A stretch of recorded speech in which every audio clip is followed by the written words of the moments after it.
let's talk about that growth thing, because it's one of my personal bugbears with specifically like the venture capital space, where investors like venture capitals come into companies, and because of their model relying on this massive outperformance of one or two companies, they put huge pressure on companies to expand faster than would be considered sensible. Yep. And I know that you've been doing a lot of work recently on doubling companies, but it's more about sustainable growth rather than exponential I've been growth. researching companies that double and double and double and double. Companies like Lego and Fender guitars and even bands.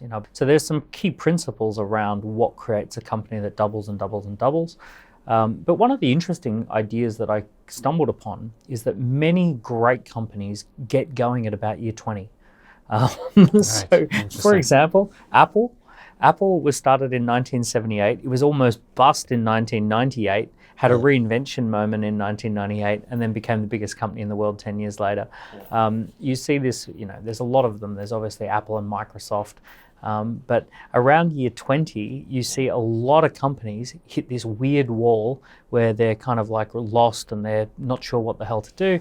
And then they reinvent and away they go, much bigger than you would have thought. That's really interesting, because if you look at the average age of the companies that we acquire, it's 20 years. Yeah. And what happens is the minute they get into this new environment, this publicly listed company environment, suddenly they can access much bigger contracts, much bigger budgets. Start thinking like a bigger business. Yeah, that's very interesting.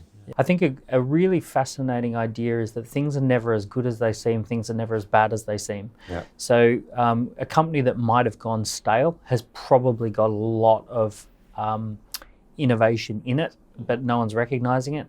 And a company that everyone thinks is super amazing and innovative probably is sitting behind the scenes going, well, what the hell are we going to do next? Yeah.